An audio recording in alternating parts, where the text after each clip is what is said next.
My mind is set, my grind is set, my heart on ice is cold. I'm only here to even the score. Whoa. My mind is set, my grind is set, my heart on ice is cold. We down right now, but did it before. Whoa. See from here we going up. Made the call, I shown up. Now the game is sewn up. Say my name is blown up. We up, we up, we up, we up, we up, we up, we up, we up. See from here we going up. Made the call, I shown up. Now the game is sewn up. Say my name is blown up. We up, we up, we up, we up, we up, we up, we up, we up.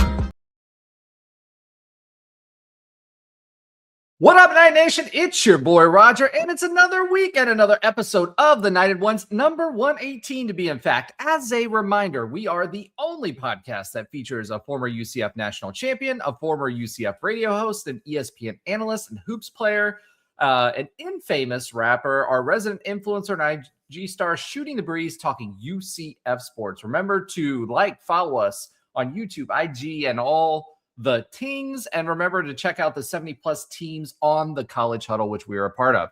This week, we have some hoops to talk about. Our top 25 ranking didn't last that long.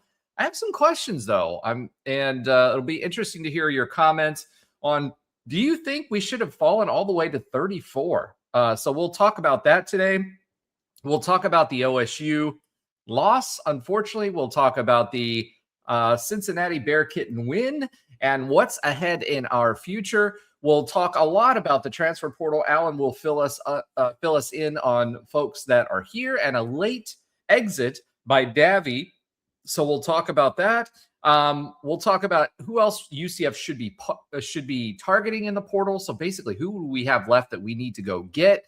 And what do we need to complete the transfer class? Then we'll have our normal listener love. So we'll talk to you about all of your comments, invite some new people as subscribers, and then Josh and Alan will do their thing with facts that Josh may or may not know, ask questions of, who knows what'll happen. So let me go ahead and bring first to the stage, Alan Levin. Welcome back to the stage, bro. Also known as UCF Football Updates. And I finally, after 118 episodes, I've trained him properly.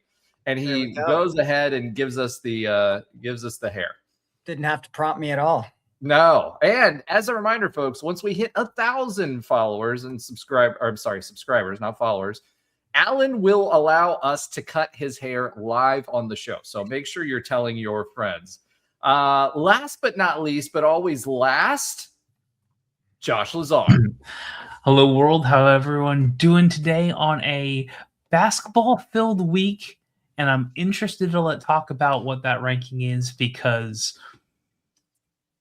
one game where we couldn't hit the broadside of a barn at times should not drop us that much. But we'll talk about that in the post, and we're actually going to get into other sports at the end, right? You got about an hour and a half in before we talk about tennis and the women's cheer, but we have some other stuff coming up too after the ridiculous amount of stuff going on in football this week.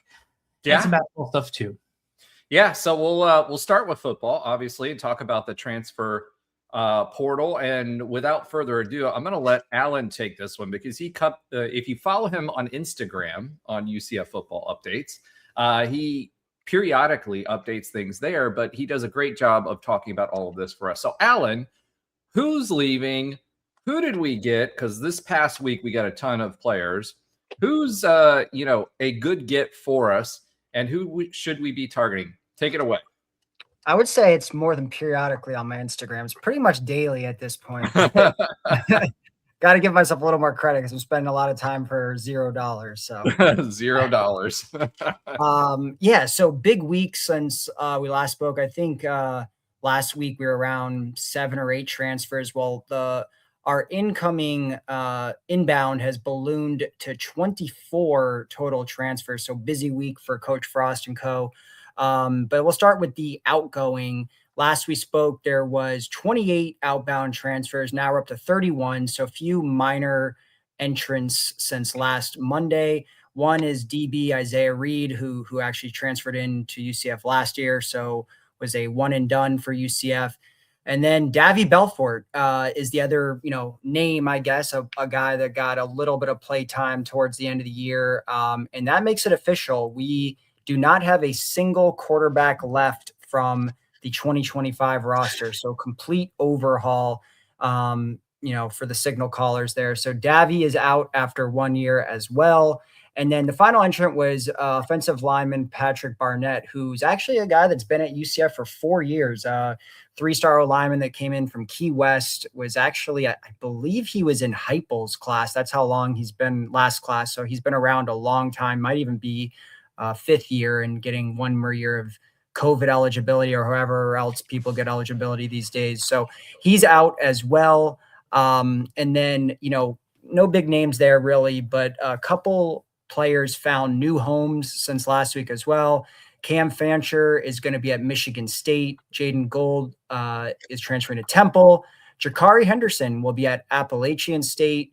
Rodney Laura is committing to Purdue. TJ Bullard, interesting, is going to be at Florida. I know there's a connection there with his dad, probably going to be a preferred walk-in, probably the biggest school name, at least, or program that we'll see from the last few players here that are transferring.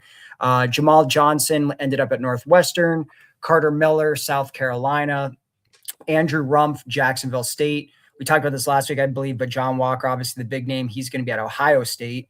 Jaquez Joyner is going to be at Marshall. Jacurry Brown ended up at Rice. Taven Jackson, this came out, I think, yesterday. He is transferring over to North Texas, who was just in the American Athletic Championship game. So we'll see if he ends up being their starter. Kylan Fox is going to be at Purdue. Jalen Hayward, Arkansas State. Tony Williams, former 4-star guy from a couple classes ago, going all the way down to Kennesaw State. Jair Brown, Southern Miss, and Jacob Good at Appalachian State. So for the most part, there are a lot of group of 5s outside of maybe, 3 or 4 names there. So a lot of these guys ended up at, quote unquote, smaller schools. Any thoughts on that? Well, lots of thoughts on that. There's still 10,000 as of today. There are still 10,200 players in the portal. Now, some of them will be, coming back coming back out of the portal into their respective teams. That's a lot of people that are left over. It's good to see that we're finally starting to fill the roster a little bit more. There's some bigger names that we'll talk about that came on board that people should be excited about. The folks that are leaving, honestly, Coach Frost told everybody, hey, don't let the door hit you on the back. They just were NGE, right? So not too concerned about those folks that you listed. There are a few that left. Obviously, John Walker, we'd love to have retained, right?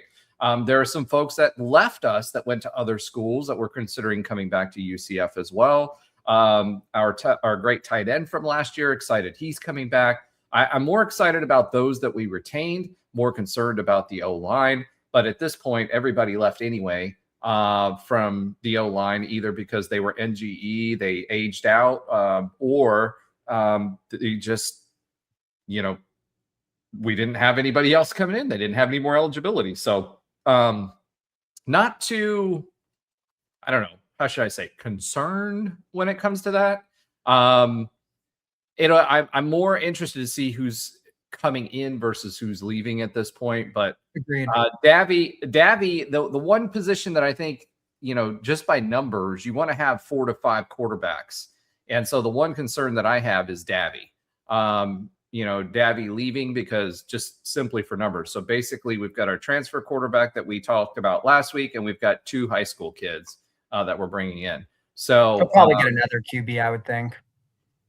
Well, yeah, I would imagine so. I mean, so when we're talking about that, if we're talking about a quarterback, do you think we're going after someone who could be the backup, or are we going to ride with one of these kids? Because I think we kind of have to have someone who's a backup and be able to compete for the number 2 spot.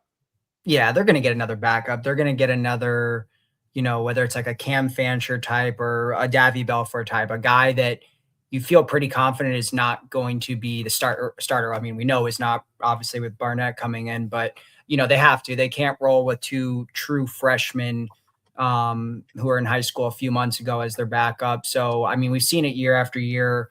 Every time, this is almost probably 4 or 5 years in a row where they brought in at least one quarterback in the high school class, and you still see them go get, transfers. I mean, last year, we had 3 transfer quarterbacks. So I would definitely think they're going to get that backup. Maybe it's that G5, guy that's a backup now, or maybe it's a P5 backup. Someone's buried on the depth chart. They're going to get someone, that can be used in an emergency, or, God forbid Barnett gets hurt. Because I mean, even if the 2 guys were not freshmen, I don't think 3 QBs is, enough on a roster. I mean, we're generally, if you look year to year, are usually holding 4 to 5 QBs. So just pure quantity, regardless of what class they're in, they're going to go get one more guy at least. Yeah, they have to. And, talking about the folks that are leaving, it's always interesting to me where they go, right? So like Fancher going to MSU, 100% that I'm surprised he went to MSU. I mean, he said to us he would be willing to be like a clipboard kind of guy, and that senior voice. So I'm surprised that happened. Purdue, for Laura, I would have liked to seen Laura come back. He was starting to produce a little bit there. So surprised he went to Purdue of all places. Bullard, like you said, the reason he went back to Florida was because of his dad's ties to the University of Florida. Jamal Johnson to Northwestern. I'm interested there. I don't know if they're saying that he's going to get starting time there. Maybe that's why he left to go there. Joyner going to Marshall, interesting. Jakure into Rice, also interesting. But I think, Jakure. Yeah. But I think for us, I think that's actually a move, the right move, and I think it's the right move for him too, especially the offensive style that they play. Like, I don't wish anything bad on him. It just didn't work out here because unfortunately he couldn't pass well enough. Fox going to Purdue as well, so that was interesting. I don't know. I would have liked to keep Fox around as well. Why Hayward would go to Arkansas State, I don't know, unless he was told, hey, NGE. Because he was a big 4-star recruit. He just couldn't crack the roster. So, I don't know, man. I just, none of these guys, none of them other than maybe Walker. Taven going to North Texas. Okay, cool. North Texas was successful, but if I'm not mistaken, they also got their coach. They got their coach poached. Their coach poached. Yeah, their coach poached. So, I don't know. To me, that's just a paycheck move, or maybe playing time. So, I think you look at it and the number 31 transfers looks jarring at first. I mean, I did a look today at other Big 12 schools, and there's definitely some that are up there with us in terms of pure quantity, but there's definitely quite a few schools that are well under 10, 12 transfers. And I'm, apples to apples looking at the Big 12, for example. So it looks jarring at first, but when you really look at the names, it's kind of like you said, it's the GOL phrase of NGE, not good enough. I mean, none of these names on here really stand out to me, like you said, other than a John Walker. Sure, anytime a QB transfers, it's notable. I think most fans know QBs more than like an O lineman or someone like that. So maybe, there's more recognition there. But I mean, you look at it, it's like, for me, it's like John Walker, Kylan Fox, I would have liked to keep, like you said, Rodney Lara for sure. And then probably just some of the younger guys like Carl Jenkins. I mean, yeah, he didn't crack the rotation his first year, but he's a true freshman. I'd like to see what he could have done. Then definitely like someone like a Stacey Gage for sure. But a lot of these other guys, either they were transfers into UCF last year that didn't play last year, didn't play at their previous stops, or they are guys that have been in the program for a few years and have done nothing. Burdell Richardson, Patrick Barnett, guys like that, Jakari Henderson for the most part. So to me, none of these names really scare me. There's probably out of 31 guys, I would say 5 or 6 where I was like, dang, I wish we would have kept them either for depth purposes or to see how they developed and evolved if they were younger players. So if you look at it that way, what is that, whatever that is there, 10, 15% of the guys that I'm really upset about losing, I think that means UCF actually did a pretty good job with retaining. Because if you compare that to the list of who retained and you flip them, you'd be a lot more upset if it was the other way around.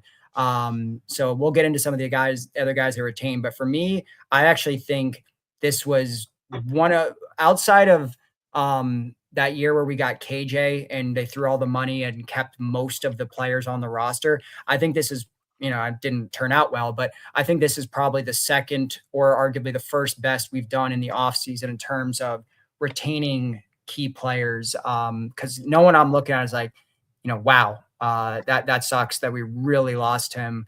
That would have been like someone like Horace Lockett, but we retained him. So I think the staff has done a good job. Yeah, it'll be interesting to see too, because part of that was staff turnover. So this is year 2. Frost threw a staff together. He lost a couple of people that were holdovers from the previous staff. One went to FSU. So it'll be interesting to see what happens there. Speaking of which, there's a lot of this is just a quick sidebar. There's a lot of noise coming out of Tallahassee, or at least their fan base, that says that they were trying to part ways with Gus, and they're not able to do that. So they're trying to get off of the Gus bus, and that's not happening. So I guess I got a flat tire. All right, so let's go ahead and start talking about who we're welcoming to the Knights, and what do you? There's a lot of guys. Do you want me to go through all of them, or there's a good amount if we're gonna go into kind of dive deep into each, or I don't know how you want to do it. Well, let's run through all of them. Why don't we do this? Why don't we list out them by position, and then so say, hey, we got X amount of DTs, and then anybody who pops at you that people need to know about, let's start there, and then we can talk about the rest. Yeah. So, again, over the last week, probably whatever it is, about 15, 16 new guys. Just to break down the position groups overall, this is including last week. There's now 9 new offensive players, 12 new defensive players, and 2 special teams players.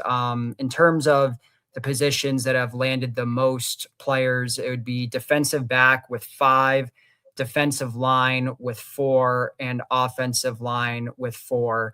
The rest is kind of scattered: 2 running backs, 1 quarterback, 2 wide receivers, 3 linebackers, 1 punter, and 1 place kicker. So, obviously they focused heavily on the lines, which, combines for 8 of the 24 transfers. And then defensive back accounts for another 5. So, I think some of the new guys that stand out to me as far as who was taken over the last week. First of all, I think Duke Watson, running back from Louisville, actually led the nation last year in yards per carry.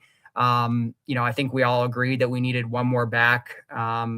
Especially we lost pretty much the entire running back room outside of Tavion Swint. And then we had a transfer last week, but then getting Duke Watson, I think, was big. He was playing behind, I forgot the other Louisville running back's name, but he was playing behind him, but he was explosive every time he touched the field. A guy that almost kind of like a Jaden Nixon in the beginning of the year. Like, we're like, oh, feed him the ball more, because every time he takes it for, 35 yards. That's kind of Duke Watson in Louisville. So I think that was a really good pickup. So he stands out to me. Jonathan Slim Jim Bibbs, great name, by the way. We were able to flip him from UNC. He started out at Louisiana Monroe and was getting heavily recruited by quite a few schools around the country. Initially committed to UNC, but Frost was able to flip him. Again, another position, wide receiver, where we needed some help. So I think that was a really nice pickup. I don't know if we talked about last week, but offensive lineman Henry Tabanasi, he was someone that was very well recruited at offensive line, and we know we need a lot of help there. Comes over from Buffalo. That was a really, really big pickup. Really excited about him. Then a couple other guys that stand out. Thomas Collins from Oregon State. That was a nice pickup. Then, there's a couple guys that I didn't get to look at. Josh Shell from Tennessee, but obviously the school there sticks out at Tennessee, and Ken Talley from Arkansas, another defensive end. So I think overall they're really doing a great job filling all the voids that we had. I mean, we talked about the lines, the secondary that needed some help, and even the skill positions. Got a new kicker from Texas and Will Stone. We needed that after our kicker graduated.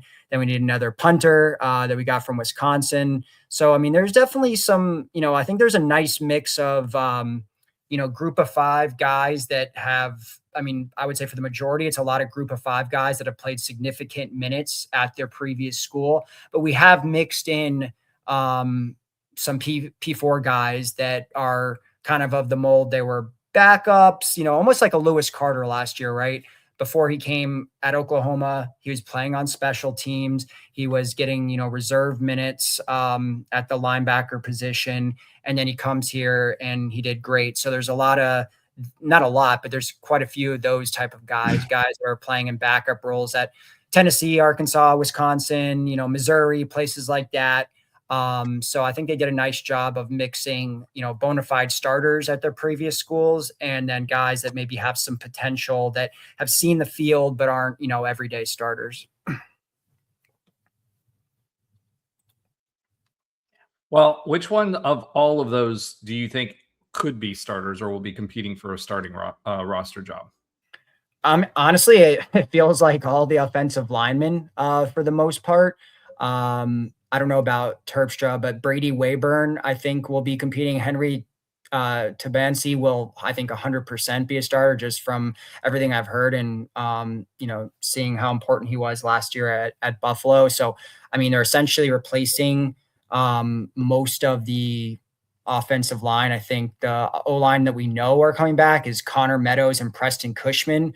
I know Meadows had a few starts last year, as did Cushman, and there's a couple other offensive linemen that should be back, like Camp Lott, LaParca Langston, Owen Spell, guys like that, but they didn't play a lot. So to me, I'm looking at the offensive linemen as most likely to start. As far as the other starters, maybe some of the defensive linemen as well. The secondary to me seems pretty set with who we got back. So it feels like a lot of these guys are going to be depth pieces. Then I'm looking at Jonathan Bibbs for sure to be a starter next year. Obviously we've lost quite a few receivers. We do get a couple back, but he would be one of my favorites if we're going to go with, 4 wide receiver sets. I think he'll be in there. And then I would just assume by process of elimination that Will Stone would be the starting kicker and Atticus Bertrams would be the starting punter. I know it's not as exciting because it's special teams. But I don't know. I don't know about the rest of these guys yet. I have to look a little bit into it. It feels like there is a mix of starters and depth here, but UCF feels pretty set at, defensive back. They feel fairly set at, at tackle as far as the starters with who we returned. Maybe some of these ends here might, because we obviously lost both of our starting defensive ends, Malachi Lawrence and Nigella Kelly. So whether it's a Ken Talley or one of these other edge rushers that came here, I think there's some potential there. But if I had to guess right now, I would probably say Bibbs, most of these offensive linemen, and then the punter and the place kicker. Yeah, Stone, he didn't play very many snaps, but was supposed to be competing for a starting spot there, so I expect him to get some run. Duke Watson was injured last year for Louisville for part of the season as well, which is why he doesn't have as many stats as you would expect for him, but still was playing really, really well for them when he wasn't injured. So I expect him to get some real run and possibly compete for first string. So I feel much better about the running back room than I did before. So I'm excited about that. I've still got some concerns about the O-line. We're kind of slapping them together, and there's nobody really that jumps out to me as far as that's concerned. But we did get a couple of, I think we just before the show started, we got a defensive end as well. It's like Law Jesse or just yeah, LA Jesse, like Los Angeles Jesse. I don't know. Yeah, from Florida State, former 4-star recruit out of high school. Didn't really play for the Seminoles this past year, but he's redshirt freshman, 6'5", 253, comes, he's a Florida kid, played in Tampa in high school, but he coming out of high school, he was a top 150 recruit, number 16 in the Sunshine State. So I think and even as a transfer, he was ranked as a 3-star transfer here. So that was a nice recruiting win. I mean, this guy out of high school had 6 bazillion offers. So I think we're just bulking up the lines again. And we talked about that. I mean, the D-line, O-line account for, roughly almost 50% of these transfers. And I think that was the move. So this was a nice pickup. This is one of those Gussie type pickups, guys that didn't, former big recruit out of high school, didn't make a name for himself yet, but he's only, he's like 19 years old. So I think it's not like he's been in a college system for 3-4 years and done nothing. So I think there's some potential there. Yeah, I like the official recruiting term bazillion offers. And, it's almost like a million Googles that George O'Leary used to say about Blake Bortles' girlfriend. All right. So, yeah, no, I think this is a really good pickup. I think he was rated number 34 overall, and it's one that I'm excited about. One of the bigger players. We are seeing a P4 mix and sprinkling starting to come in late. We still have 4 days left, and where I thought how I thought we would attack this is kind of get our role guys in, our top picks of role guys and backup players in first, and then for those other guys that are high dollar guys, you're going to have to compete and outbid other people. And if you're doing that, that takes a little bit longer because they're going to do visits, they're going to be negotiating, they're doing all of that stuff later. And so it'll take longer for you to be able to get that done. So anybody who's high end, I expect, if they're not off the board already, then I expect us to have a few signees here late in the cycle that would be more impact type players like this like LA was. So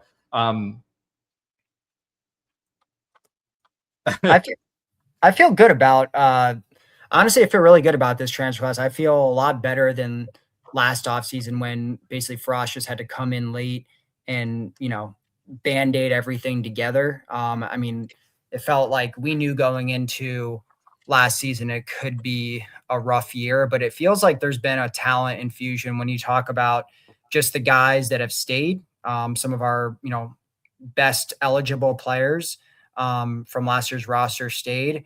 You talk about minimal losses in the transfer portal in terms of production, and then you talk about a pretty solid high school class that was got the cherry on top with the receiver that we signed last week.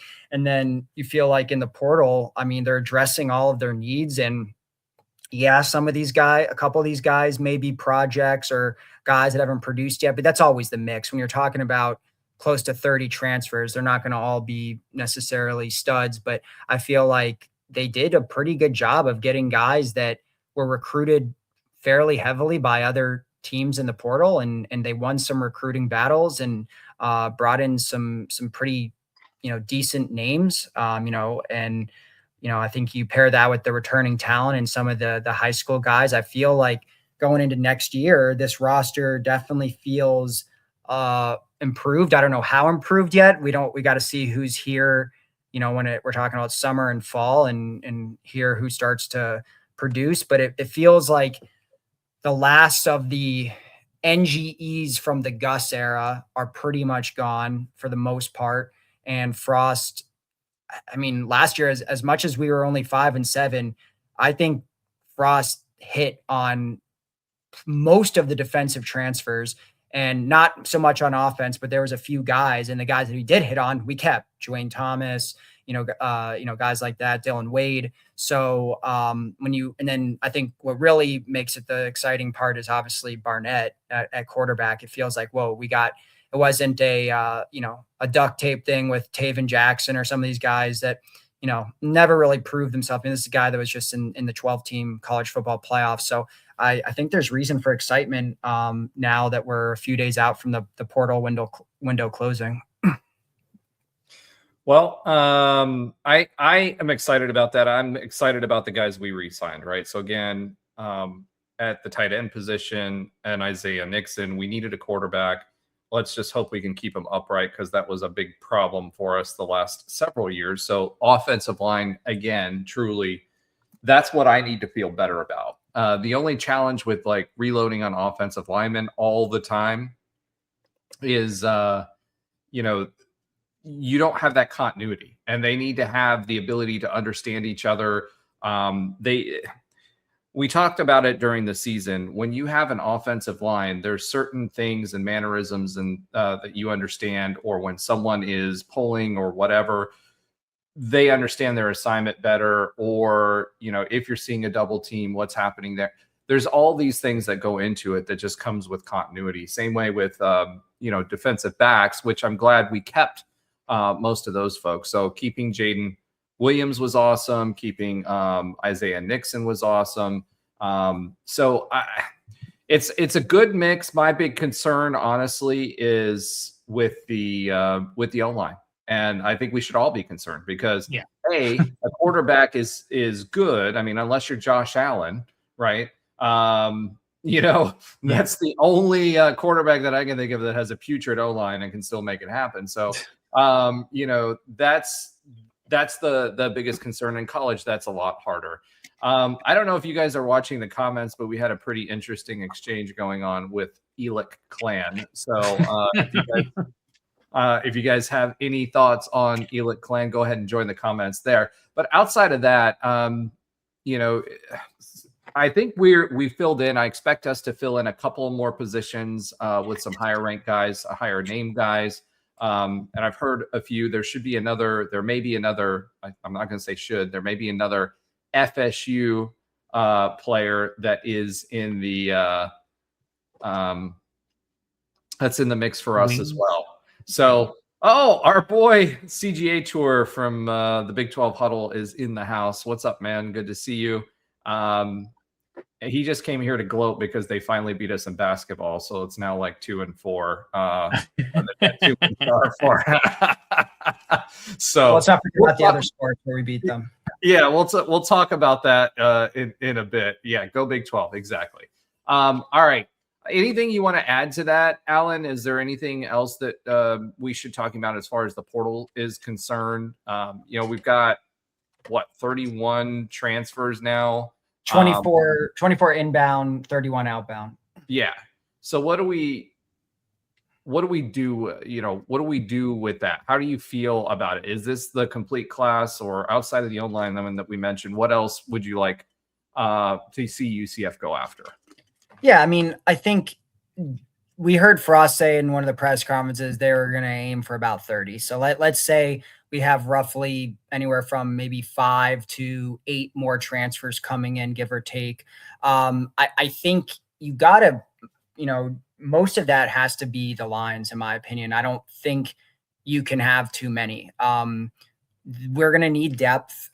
I still don't think the depth is there. I mean, there's, you know, I guess obviously because we added 4 or 5 at each position there, there's bodies there, but I don't, you know, we've seen it every year. They always stack O-line and D-line. And let's be honest, a good portion, at least on the offensive line recently, has not worked out, or they're the starter because they have to be, and they didn't perform that well. It's not like we've seen a lot of all conference offensive linemen in our time in the Big 12. Let's just, you know, call a spade a spade. So I think they do have to get a couple more at each O-line, you know, tackle and edge. For me, I think, like we already talked about, one more QB, 100%. Got to have at least one more. I think there is space to have one more running back. I know now we have technically 4. I did see that one other running back was put on scholarship. I think his last name is Nixon. I think he was a walk-on. And then they have the guy, I'm drawing a blank on his name, that emerged at the end of the year. So they do have some names there, but I think we could get maybe one more running back.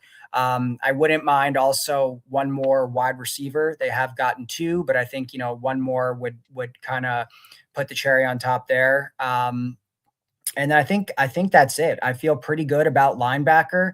I feel pretty good about the secondary. I think, you know, last year we brought in 9 transfers in the secondary, so we're at 5. So, maybe if you got like one more safety or one more corner in there, I think that might be good. But if I were to, say, how would I use up if I knew we had 6 spots, I would probably say, go 5, some combination of 5 offensive linemen, defensive linemen, and 1 more quarterback. And then if I was allowed to add a couple more, it would be the running back, the 1 running back, the 1 receiver, and maybe, 1 more DB. Yeah. I think we've got some work to do. That's for sure. And I expect to see a few things popping off. Like I said, expect another FSU transfer to be announced here probably within the next couple of days, I would imagine. So yeah, there's still people visiting too. So there could definitely be a few more things. Yeah, we have 4 days of the portal left, right? So if you're seeing this live or you're watching it tonight, we have 4 days. If you're seeing on the repost, we'll have through the end of the week. 2 or 1 days. Yeah, exactly. Okay. Josh, did you want to add anything to that? Because you've been oddly quiet during this whole segment. I know what I'm good at. And I know Alan is much better at the transfer piece. He's been living it and breathing it for so long that I can't step on any of that. I generally concur that the main thing that I am now worried about that Davi's in is we absolutely need a new QB, like you said. Like everyone else in the comments, want to make sure we have the right O-line for the offense that we are going to run. So it might not be big heavies. It might be more traditional Scott Frost, but who knows? He brought out, we didn't expect huddles last year. So who knows what we're going to get. But this is what I will say. The rushed and kind of layoff of Frost not being part of college football, I think we're seeing the results of that, keeping the people that we can. Then, and as he talked about, I'm pretty excited about what's going to go on next season. Look ahead of the schedule. We don't have the hardest non-conference schedule. Our home schedule is looking good. So I'm just overall excited to see what happens by next week, see who the team is. Hopefully they're all still here by fall. And I'm just excited about it, truly. All right. Well, with that being said, Josh is excited as he has been on his shorts. So they seem to be getting a lot of traction. So on his score predictions from the games. Keep those coming, Josh. All right, let's go ahead and swiv it to hoops. Swiv it to hoops. Wait, do you want to? There's 2 other football related things real quick. All right, fine. I'm going to let you guys talk in basketball. So no, go ahead. Econ went right to basketball. The chat went to basketball. Come on. All right. So real quick, announced re-signings. Isaiah Nixon, defensive end, he's back. That's nice. He's been here, ended up graduating tonight.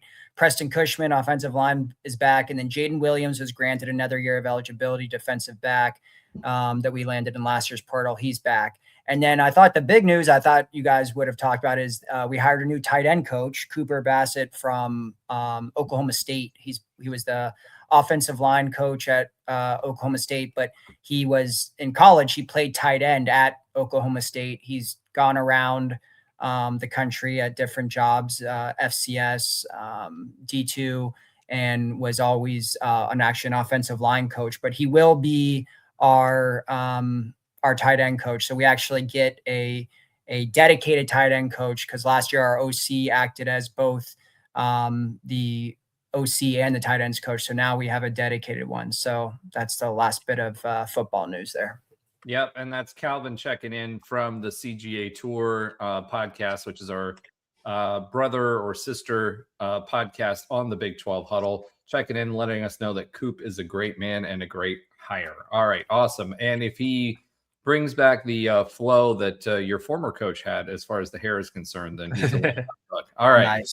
Now, finally, we will go ahead and swiv it to there it is. So he waited to see. He withheld his swiv it until we let him finish the segment. I had to. He had to. All right. Let's go ahead and talk a little hooping and hollering this week. Obviously, UCF feels like we're a big boy basketball school all of a sudden, right? This year. Yeah. So that's exciting news, and it makes the we're not experiencing the slump that we're used to. Although, as Ben and I both warned you, we expect there's a tough slate coming ahead, so don't get too discouraged in the near future. That being said, UCF goes 1-1 last week. Unfortunately, we lose our top 25 ranking. We'll talk about that a little bit.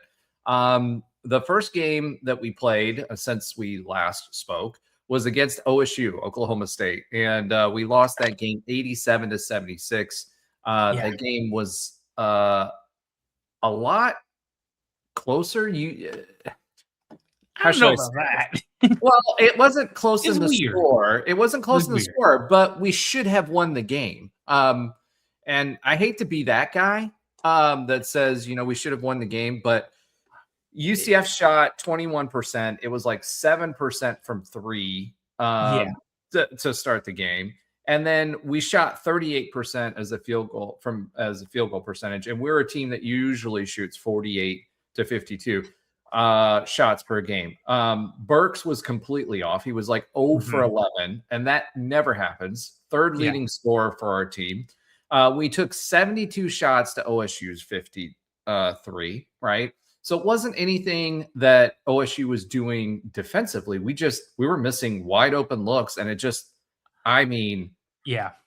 over and over and over again. And I will say, since CJ Torres on here, Oklahoma State, I think he'd even say they're not known for their defensive prowess. That's not a slight or something like this. They're not like a defensive minded team that tries to keep you under 60, right? They're just not. We couldn't hit the broadside of a barn.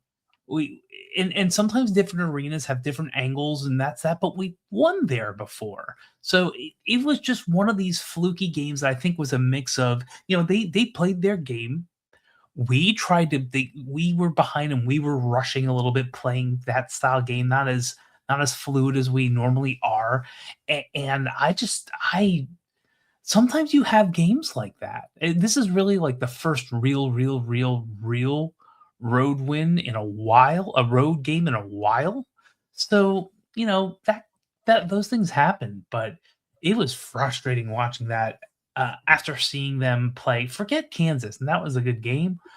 Let's not forget Kansas. We beat Kansas. Anytime we beat Kansas, that's not a let's forget that. No. I'm saying Kansas wasn't like the first time we put it all together as a team and did well. Right. We had many other games where the team was like solid for 30 to maybe 35 minutes in a game.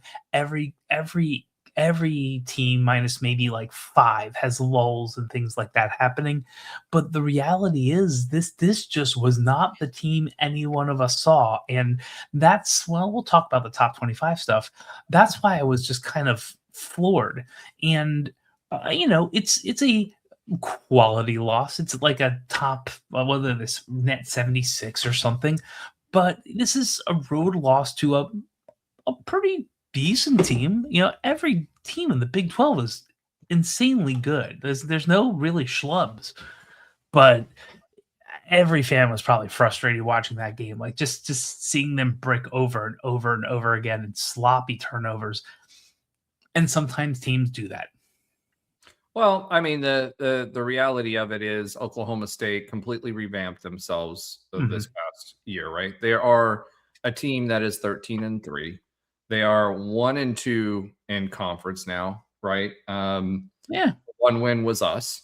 But realistically speaking, if you're looking at it statistically, and I hate to be that guy, right? They beat us. Okay, cool. We went away. We lost away. It is what it is, right? Yeah. But statistically, we shot 33 3-pointers. We average 12 per game, right? And we make about 40 to 45% of those, right? During any given game. Yeah. So there was 19. We have 19 more shots that we put up than what Oklahoma State did. 19. So even if we shot our average, let's say that's 50%, right? You're talking about another 20 points if they were all twos, right? If they were all normal field goals. So 20 points is the difference in this game, right? This would be a 96-87 type of win. So reality speaking, and I'm not trying to make excuses, right? Correct. But it was inexplicable and how badly we shot, especially Burks. I mean, 0 for 11. He's usually reliable, especially when he gets his spot, but he went 0 for 11. It's just insane. It is. Like, it really is. 3 points in 21 minutes is just not normal for him.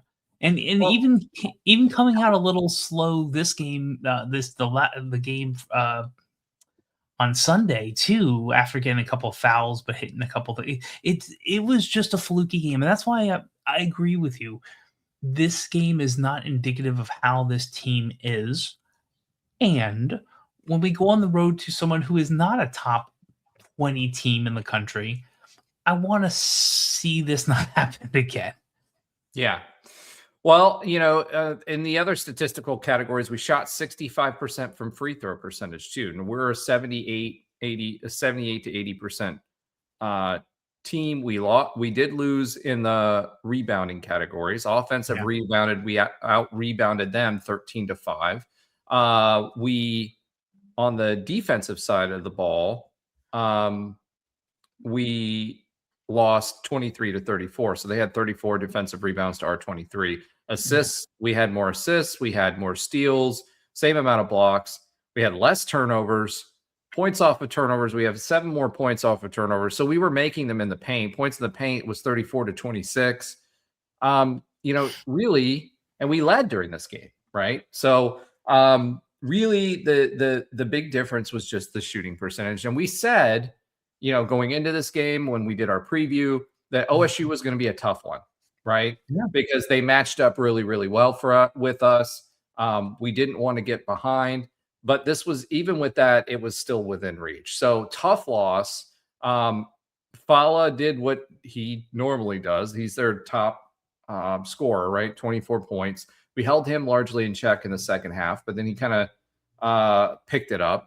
And we lost a tough one in Big 12 play. So congratulations, tip of the cap to OSU. But I think we definitely did not play even remotely close to our best game when it came to Oklahoma State. So don't read too much into that loss if you're a Knight fan, but it also wasn't a bad OSU team. So, and we'll see them in March. We'll see them in March at home. We'll see what happens. Yeah. That's all I'll say. So next up, we've got Cincinnati that we played, and the Bear Kittens, and lots of storylines that was involved with that game. Josh, you were there. Talk a little bit about, we all saw the video and stuff. Talk about Thiam and Mamadou Ndiaye and what their receptions was like, and what your takeaways were for at the game. Yeah, so I can tell you, as soon as Thiam was, now Thiam was also the 5th person off the bench when the starting lineup, so they waited to the end. I don't know if that was purposeful or not, if that's where he normally comes out, but he was the last in. And save from the Rowdy Knights days, turning around, not acknowledging your opponent, everything was good, but they booed. It was loud. It was loud. And actually, I'd say Mamadou got the largest boo of any assistant coach in UCF history, because, and I was wondering, I was talking to my seatmate next to me, like, I wonder how much these students know. And it wasn't just the fans who kind of know the backstory. They knew. Like, when you boo an assistant coach, you know the story. So it was loud. It was loud. And I was, I kind of agree with Wes, their coach. Like, it's sad to see students get booed. Okay, hold on. And wait, let me finish. Wait. And I get it. And they're paid enough so they can eat it. That's but it does suck. With that. It does suck that we don't have, players staying here like that. But correct. That's really rich coming from someone who literally negotiated with one of our assistant coaches, and Thiam from all accounts last year, so don't be too hard on him, Night Nation. He loved his time here, and supposedly the only reason he left was because of NJ's pressure, right? So I'm sorry, Wes Miller. Cry your beers, cry your tears into your beers somewhere else, because you are the problem. And Cincinnati fans, I mean, after this game, they've got a bag game that they're organizing where everybody's going to wear paper bags. Wes Miller, you deserve it. Like, people were ready to fire him before, but that was extremely dirty what he did. And to come on to the post game and do that. And here's the funny thing. Johnny Dawkins, during the game, pre-game, he came up, Chiam gave him a big hug and whatever, which was awesome to see. But post-game, he was asked the question about that in the post-game presser. And Johnny Dawkins, as nice a guy as he is, he said it in a very nice way, but he basically said that he didn't feel bad and it was good to see. So I think he was getting a little bit of enjoyment out of the fact that they were getting the boos and that the crowd was getting into it. There was no love lost between that. He danced around it. If you haven't watched it, as much as I give Johnny Dawkins heck for not being animated enough on the sidelines or whatever, I think he fist pumped more this game than he has any other game I've ever seen him coach at UCF. But he, in a nice way, because that's who Johnny Dawkins is, was very happy to see the booing. And I never thought I would see that from him. So as far as the game was concerned, Riley Kugel kind of got out of his slump, which I was excited to see, because he's an important piece for us to win going forward.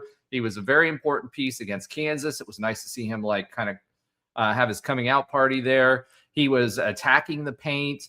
The only thing with Riley Kugel, and I'll use a Taven Jackson kind of analogy here. Late in the game, I saw him pass up a couple of threes that he should have taken. They were in rhythm, they were open, and I feel like there's a little bit of hesitation, because remember, at the beginning of the year, he led the country in 3-point percentage made. Yeah. And it wasn't like, okay, he made 5 shots out, or he made 5 shots out of 7, right? No, I think it was like he had taken 35 or 45 3-point shots. And he was leading the country in 3 points made. And I do think he gets in his head a little bit, like Taven Jackson does. And I do not want to see him hesitate. Now, granted, his job and our job was to win in the paint. And here's the crazy thing. As good as we've been shooting the 3 lately with different players, right? We don't shoot a ton of them. But we make the ones, we do the extra pass for the open shot. The guys like Burks or Kugel or whoever or Fulks get open, and they bury their 3s, right? Pacheco's been having issues. He was out this game because he was sick. Yeah, he's got the flu. It seems like all of Orlando has the flu right now. Yeah. But we make those shots, right? We have to have Kugel have the confidence in his 3-point shot, because he can make them, and he's one of the contributors at the 3. However, this team has been doing it in the paint. So it's been offensive rebounds, it's been transition offense, and it's been points in the paint. So this team has pretty much beat everybody, including Kansas, some points in the paint, right? And that's the extra passing, the different offenses that we're seeing. That's the switching that we're seeing. We're seeing good cuts. We saw a couple of those in this game. And then you had Riley Kugel with that dunk, which was absolutely freaking ridiculous, and exactly what I want to see out of him, because he's capable of that. And he's going to be a huge, huge, huge piece. He's going to be a huge, huge, huge piece in where we go moving forward this season. So I was great. I was so happy to see him out there. And you're completely right. And I think you're talking about like the under 4 second half. Like it was maybe 2 minutes left or something, and they were passing around the top of the key, and he thought he saw something open, and he's becoming more willing passer. He's not like in any way, shape, or form Hall selfish, right? He'll ISO and just take it. but he doesn't do it all the time. And so I think what you might be seeing, opinion, it's his indecision of selfishness versus selflessness and trying to get to the most open person. Because we commonly have 4 people in double figures or close to it, or 5 or this is the team we're at. We don't have one person hitting 30 points every single game, because you can't, because everyone can score that comes in the game for the most part. So my gut tells me there's a little bit of the find the next best person, even if you're that wide open. And on that specific play that I know you're talking about, because you can tell after, I think it was either a turnover or someone got their hands on the ball. He had a full second, and then he stopped it, and then went under, and then passed it. Yeah, and the team got on him on the way back when they were running back up the court. They were basically like, shoot the ball, because he should. You're both correct, and my gut tells me that he's trying to do the right thing in the right time, knowing that his facilitation, like Econ was saying, if he can start getting like the 6, he doesn't need the rebounds. If he gets them, he gets them. But we have enough people. Bull, if he's not hurt, Fumena, Cambridge, like people are going to grab the ball. But if he can start getting assists, like Folks gets assists, that brings an entire different range to this amazing mix of offense. So the other thing is happening. You mentioned Fomena, right? So, I want to talk about him in Cambridge, right? So Cambridge went out early with some fouls, right? Oh, Cambridge had some fouls too. Yeah, that's true. He had 2 early. Yeah, and he played sparingly. So we leaned into Fomena, and Fomena really had a good game, right? He was highly recruited. He's out of Canada. He was highly recruited, and he was a big get for us at the time. And he's starting to kind of shape into his own. But the reason I bring that up is both Cambridge has showed and Fomena have showed in the last few weeks we don't need to rely on Bull. And the reason that's important, obviously, now that the injury thing happened, and we still don't know yet, Dawkins kind of sidestepped that question in the post game, because he fell on his elbow or whatnot. But what I like about it is the physical teams that we play against, because Bull is not very physical. He's tall, he's lanky, he uses his size.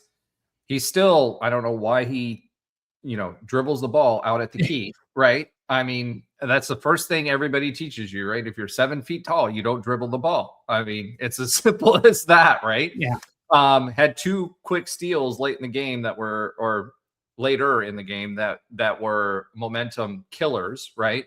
But the thing that I like is that Cambridge and Fomena are both tougher inside guys that can play the 5, right?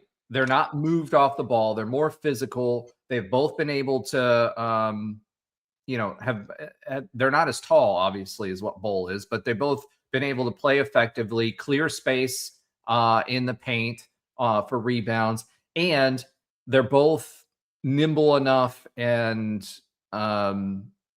good enough athletically that they can move in space with the ball and score in different ways, right? And they're fast. They're getting up and down the court. I just like the fact that we're not relying on someone, in the Taco Fall years, you had Taco Fall. He was putting on weight. He was skinny as a rail. He could barely run up and down the court for the full game. And then he got better, but still, he wasn't a physical presence to be able to move people out of the paint.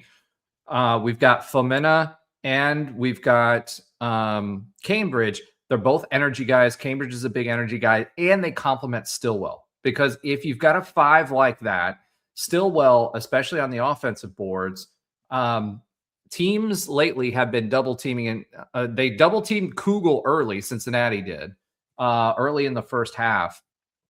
They played a press to start, which was kind of crazy. But I've also been noticing that people have been trying to lock down, get Stillwell, and make it a priority to get Stillwell out of position on defensive boards for them and offensive rebounds for us, because it's been such a strength for this team. And second chance points have been a strength for this team. So I think that really complements because it takes a little bit of the pressure off. It gives us time to move Bull off. And if we're playing smaller, more physical teams like a Houston, that's not going to have as much length. Cincinnati had a lot of length, but teams like that play more physical brand of basketball, I think those two can fill in, and defensively and offensively, that will make a big difference down the stretch.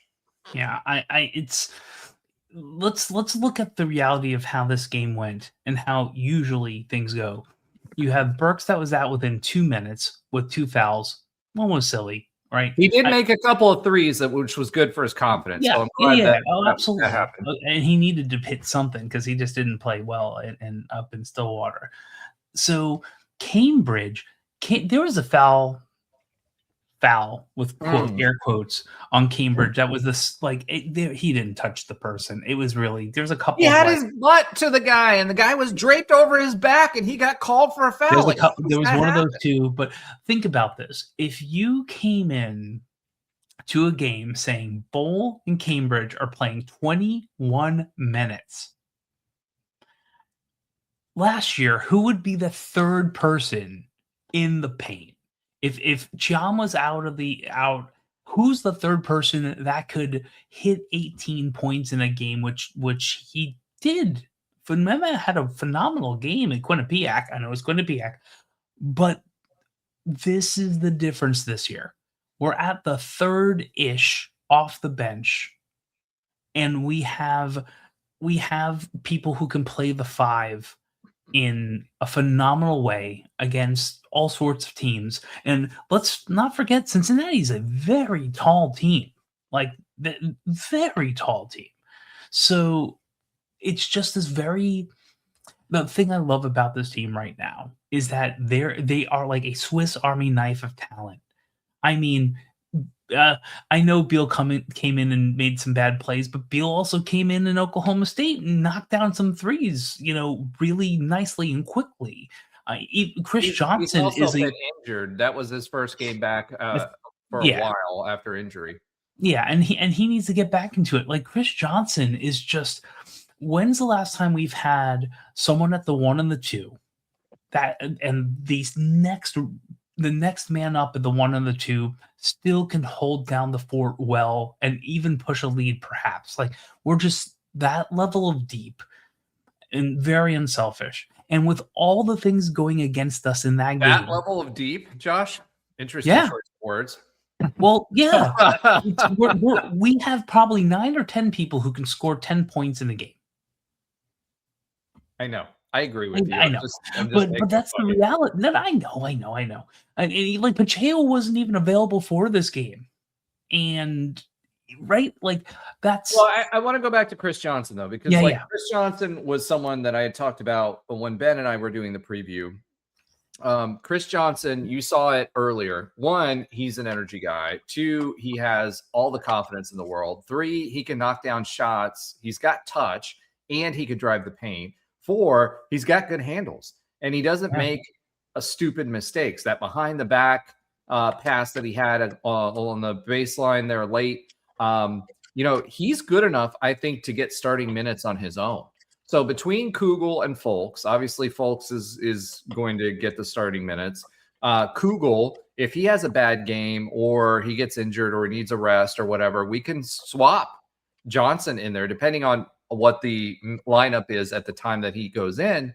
But we don't lose anything with Chris Johnson. Now, he's not going to be the facilitator that Fulks is, but if we need someone to drive the paint, get especially late in games, if we need someone to drive the paint and Fulks is out because of foul trouble or whatever, we've got someone who can score consistently, has the confidence to drive the paint, draw fouls, and can shoot well at the free throw line. So, I mean, having that, you're right. We have multiple weapons across. Everybody talks about the depth, right? But Chris Johnson, I think, is a special basketball player. Yeah. If he sticks around next year, whether Johnny Dawkins or not, right? And also Chris Wash, something that's kind of got lost out in the wash, and I'm going to mention later, is no longer with us. He supposedly for family reasons, is no longer with the team. He was instrumental to bringing this team and some of the money to the table. He brought over $1 million with him when he was hired for the basketball program on his own. We're going to miss him. I hope we keep Chris Johnson, because Chris Johnson, Folks will be out of, I think he is a senior and he'll be out of eligibility. And Stillwell will be too, which the color guy on the game told a great story about him. If you guys didn't hear it, basically Stillwell, he went to junior college, had two brothers die of violent shootings while he was in junior college, was going to hang it up, went to go work somewhere else, was not going to play basketball, went to Minnesota. He was told, everybody encouraged him to go back and try, or not Minnesota, Milwaukee, tried to get him to go back. He went to Milwaukee and then came to us as a package deal with Folks. I mean, talk about a heck of a story. And he found his offense again and his shot, because he does have touch. Early on in the season, one of the things that you have to do to break a zone is you have to have someone in 10 to 15 feet away from the basket that you can pass into, that has soft enough touch that can make a two. And that's a lost art in the current basketball, right? Most people are either driving the paint, or they're shooting a three, or they're playing ISO ball, or maybe you've got someone who's dumping it off to a big in the middle, right? That's really what you're seeing, right? Yeah. Dribble handoffs, maybe, whatever. But Stillwell has touch, as does Folks. And both of them earlier in the season, that's where they were making a difference, because they were able to break zone defenses, because we were able to get it to them in that 10 to 15 foot range away from the basket. They were able to make a shot. Folks sealed the game with that shot at the end, even though he didn't score much this time, because they were doing things to try to stop him. But Stillwell got his groove back in scoring by making those shots. And he made some threes too. He's got the ability to shoot. He's just so versatile at so many different things. Plays great defensively. He's an absolute weapon. So, since he wanted to isolate Folks, he got it to, not just Folks, but also Kugel early on. That was their game plan. Stop Folks, stop Kugel, which is great, because Folks, lately has been a scoring threat as well. So, and I want to, you are right. And who also can hit like the free throw jumper is Fumena. And he hit a lot of the, I bet that half of his points were that little shot when they're in a 1-3-1. He posts up around the foul line, swing the ball around into that turnaround, 15-ish foot in. There were a lot of those. So you are right. And it's not just him. And if you look at NBA shot charts at this point, it literally is that. It's in the circle and 3-point range. And these floaters, and they're not the only people who have done that. There's a couple of people on Cincinnati, I think Day Farmer and a couple of others, who had a very insane floater from that same range. So other people are doing it too. But that Folks, Fumena, still we have a deep team that can hit different shots no matter what the defense is. So I want to point out Fumena, because I remember him doing that often, usually on a 1-3-1, maybe on his own too, at least 3 or 4 times that game.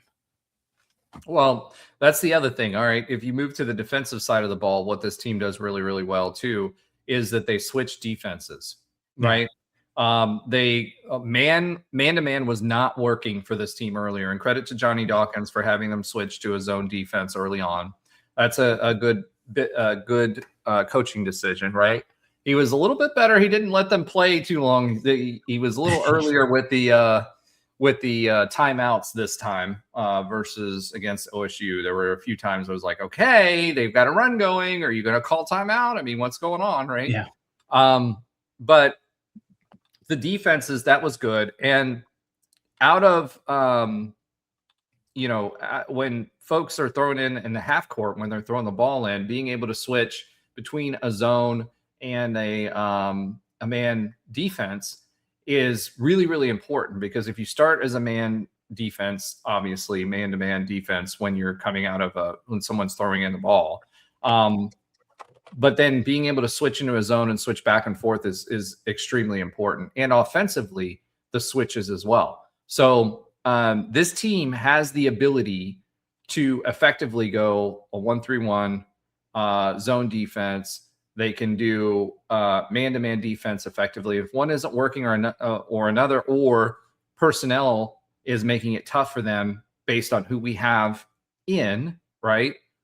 Or based on the lineups that we have, then we can use that defense effectively to frustrate them. And that's yeah, I'm a man. Okay.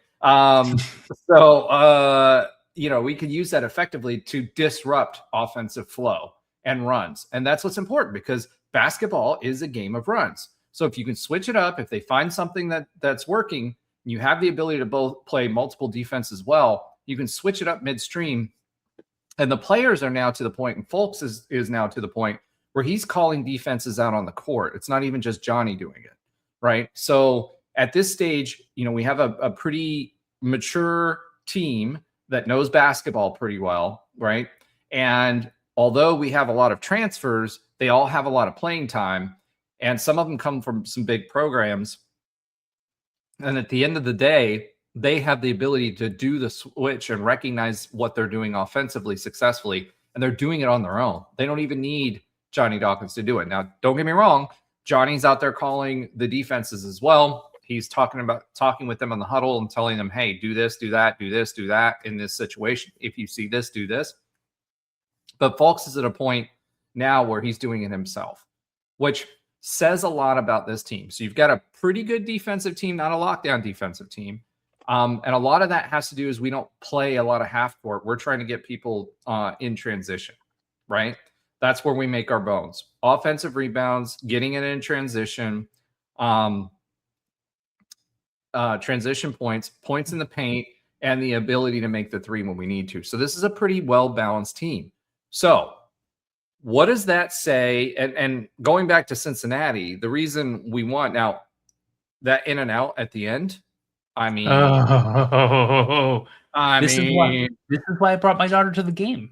My daughter come to the games are 3-3. So she was my good luck charm. She has been. She might go to the Arizona game, but it's all her. She's the reason. That was easy. I just have to bring my kid. Well, I hope that's it. So just going back to the team stats, right? Cincinnati shot 67 to our 52, right? So they had 15 more shots. They shot 48% still, so it wasn't like they had a cold night on the field goal percentage. We shot 58. 3-point percentage, though, this was a team that's not known for their free throw or 3-point percentage. So they shot 16% to our 43, and that was the big difference. Part of the big difference, right? They shot 19 3-pointers. We shot 14, which is about what our average is. Definitely different than the 33 when we were playing from behind against OSU. And they knocked down 3, including Thiam, right? Yeah. Like Thiam hitting that late one. He almost single-handedly won that game for them. He played out of his mind, and during the second half stretch, not only did he play out of his mind, but they just weren't really missing anything.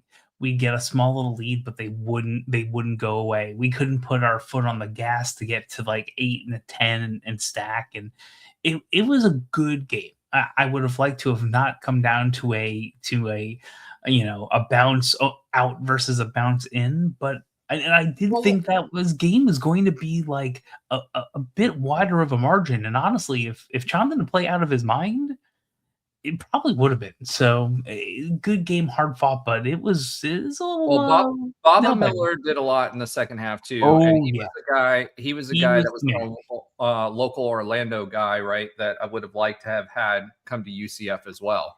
So, that was tough. We didn't get a lot of turnovers. The one thing that still worries me, and I brought this up for the past 4 or 5 weeks.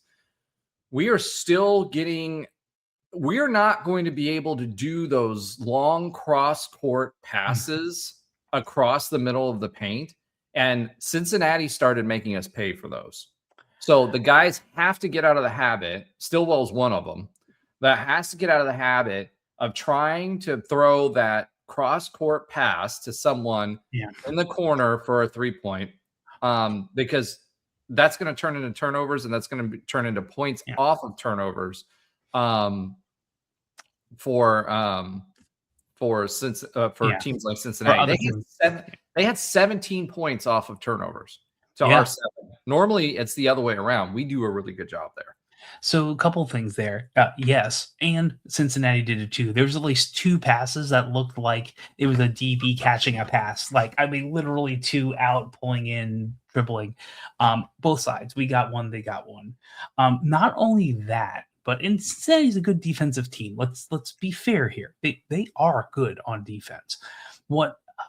Like multiple players did this. Bull did this. I've seen Folks did this. When they're trying to do like the pick and roll with the roll coming in, and they're trying to get the 2 defenders kind of crossing, but getting the ball through the defenders before they're together. They were playing fast with their feet and hands, where they were getting kick balls. They were cutting off that gap really, really quickly. And we had, I don't know how many of those turnovers came from that, but enough that was not there most of the time. So it's a great case in point. Oklahoma State, that wasn't, they didn't have that level of defense. Well, we only will though. Yeah, no, a lot of Houston, a lot of the teams that we're going to play do. Kansas State has a great defense, right? Who is our next opponent? They had 9 steals to our 1. That's usually flipped. We have pretty good hands, and we have a lot of. Stillwell has a lot of steals. We only had 2 fast break points, so they took away some of our strengths effectively. With what they have, we just have too many scorers, I think. That overwhelmed them, and they had never let anybody. I think they held everybody to 66 or 68 points through the season. So us scoring 73 was more than anybody had scored on them all season long. So this team did what they needed to do, but boy, late we made some mistakes. That I was just like, that's a way to losing it. And when you were talking about stacking, right? We started to stack. And then we would make a dumb mistake. It would be something simple that we did, and it would just kill the momentum. Now, this week, we have KSU before we start a really, really tough schedule. Now, KSU, so far this season, where did I have it? It's further up. That's why I got past it. Okay. KSU so far this season, they are 0-3 in conference, 9-7 overall, but they've got some pretty good stats.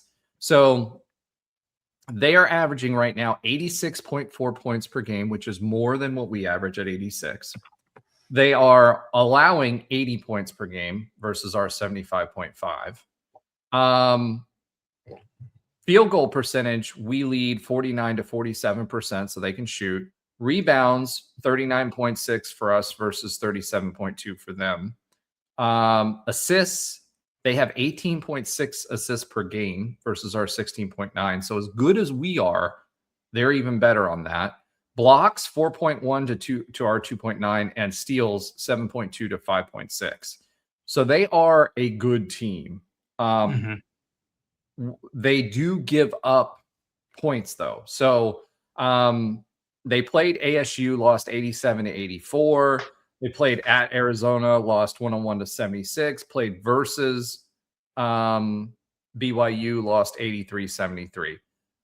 We have the other problem is we're playing at KSU, and they win at home.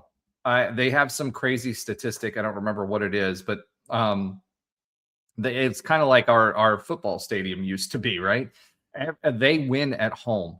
And so they are right now, according to ESPN, 59.1% favorites versus our 40.9. So we cannot come out slow because they will score points. and they move the ball well. And that's going to be the challenge. Yes, Econ, I agree. K-State is favored because homeschool wins, and Cincinnati, that was a close game. We didn't beat them the way we should have. Although I think Cincinnati is getting better as a team. They had some players come back, and they're still trying to integrate into the team from a scoring perspective. But they have Haggerty, Kansas State has Haggerty, who's averaging 22.9 points per game, shooting 49.2% field goal percentage and 74% from the free throw line. So our leading scorer right now is Riley Kugel, whose average is down to 14.5. But we obviously have more top scorers, right? So our key is going to be continue to score. We have to show at a P4 level that we can come out, score, move the ball, and stop their ball movement. So I expect us to play a lot of zone against them. And we've got to bottle up some of their defenders. So we got to play more aggressive defense, and we got to make sure that we're shooting. We can't have a repeat of OSU and shooting 21% from three and dropping 33. So 33 shots and only making 21% of them. So that's going to be tough. The other thing is they've got size and they're physical, right? So we're going to have to play physically, and hopefully we won't get too burned by the refs, and stay out of foul trouble early. Because people like Burks, people like Kugel, people like Stillwell, we need those guys for the duration of the game. So we got to make sure that we're playing aggressive, but not getting ticky-tack fouls. So, that to me is going to be the key to the game. Now, if we win that game, okay, that bodes really, really well for us because it's going to be a tough stretch. We only really need probably 7 more wins in conference, and we're guaranteed a tournament spot, right? And so the next games that come up after Kansas, we're playing number 1 Arizona, which is a block party, by the way. So if you're so inclined, come out and enjoy the block party. That's this upcoming Saturday, the 17th. Then it's number 2 Iowa State. So number 1 and 2 in the country. Good news is those are Q1A games. So if we lose them, it's not going to be the end of the world.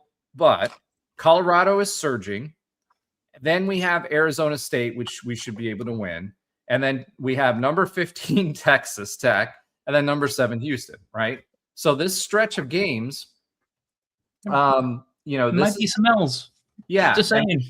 And this is what we were warning people about, right? Good news is, from an RPI standpoint, we play, I can't remember exactly how many top 10 RPIs it is, but BYU's number 11, right? So I think it's like 6 or 7 top 10 RPIs. So we're not, if we do lose some of these games, which we will, it's not going to be the end of the world for UCF chances at the tournament. Now, what we do need to do is, it would be great to get a Kansas State win away. Correct. Right. So that would be a Q2 win. It would be great to get the Colorado away, right, and protect home court. I mean, pretty much no matter what happens with Iowa State and Arizona and maybe Houston, but I think Houston is a game we can win. It's basically a wash, right? It's not going to really hurt us. And between Cincinnati, West Virginia is going to be a tough game. TCU has been faltering lately. Utah, Baylor, Oklahoma State again, and West Virginia again. I do think there's 7 wins in there between those and 1 or 2 that we may grab here or there. The more that we can grab, the better against these, top 10-ish type teams and Q1A teams to set us up for conference. But I think Colorado's super important for us to win. K-State. Then the other 4 games that are in that stretch, it really doesn't matter one way or the other. If we grab one, great. If not, who cares? If we can grab 2 more wins, then we're down to 5 wins out of Cincinnati, West Virginia twice, TCU, Utah, BYU, Baylor, Oklahoma State. I think this team will be set up for an at-large tournament. And it's been a long time since that's been the case. Yeah, nice when we played VCU and won our first NCAA game a couple years back with Fall and everyone else.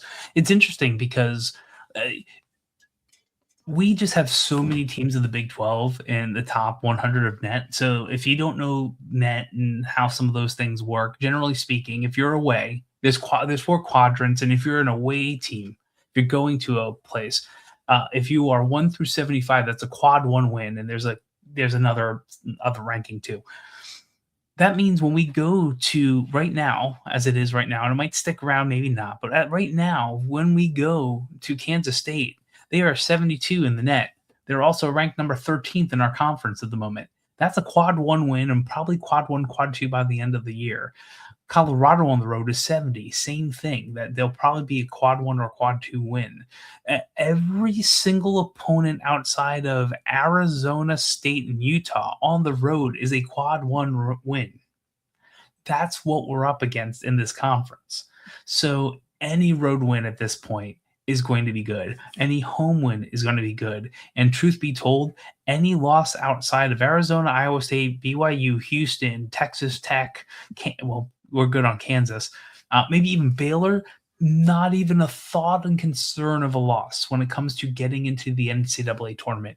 We're definitely at a point where we just absolutely need to take care of business, maybe steal one from an insane team, that like a top 10 team, and we're good. And this, it's the number 33 hardest schedule in the country right now, and there's 16 teams in the Big 12. So what does that tell you? Yeah, and some of this is geeky, but some of this is real. Like in previous seasons, I'd be like, let's see what happens. Was it like last year? Me and Ben were like, maybe we can get 4 wins in the conference, and we didn't know.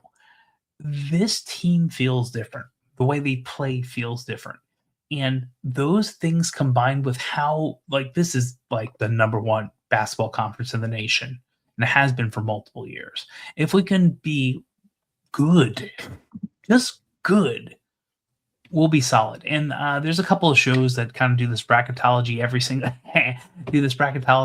single like week in and week out, and analyze the net and the quad games or whatever. And what I was watching last night it was last night, where they were deciding whether we were in the 7th or 8th seed, and it was very clear that we were either on the low 7th, or they didn't even talk about us after the 7th. They just put on us as the 8th seed within the 5 people, the 4 people, 1 sock puppet that was on the video.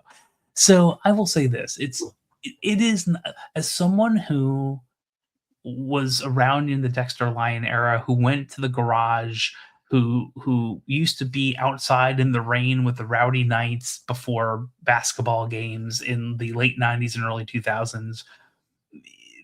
This is just a really, really good team. And if you are just like, I only like football, Alan, or someone else, and you're in town, basketball too. Yeah, okay. But if you're in town, the team deserves your eyeballs. It's worth it. It's absolutely worth it. It's just really. So outside of your dinner theater net rankings, and sock puppets telling you, where UCF should be ranked. A lot of what you said was true. And let's talk about the rankings themselves. I mean, we beat a Tamed team that is actually now ranked ahead of us. And, we were number 25. We fall in the AP top 25. We get 18 votes, right? So that puts us at 34 with Tamed ahead of us, which is crazy because I think they have 5 losses. So I don't know how that computes, right? Arizona, number 1, I think that's consensus, 16-0. They've got one heck, and we're getting ready to play them, right? They've got one heck of a team. But Iowa State next, great team. That's either UConn or Michigan. Michigan has 1 loss. UConn has 1 loss. Purdue, they've been on fire, 15-1. Duke, 15-1, whatever. Then you get all the way to like numbers, let's say start at 17. You've got Arkansas at 12-4, overrated SEC conference, who got their handed to them in the out of conference, especially by the Big 12, right? Yet you've got a 11-5 Alabama team, a Florida team that's 11-5, 18-19. You've got a Georgia team that's 14-2. Okay, cool. Georgia's fine. You've got Clemson at 14-3, Utah State at 14-1, Tennessee at 11-5, and somehow they're in at number 24, and then Seton Hall. Kansas is still in at number 25 in the coaches poll, which is good for us. Iowa is in at 12-4. Iowa's a good team, but then when you go to others receiving votes, Kansas is just outside the top 25 in the AP. Iowa is it has 58. Miami of Ohio has 49. Nova has 40. Wisconsin 37. Miami has 30.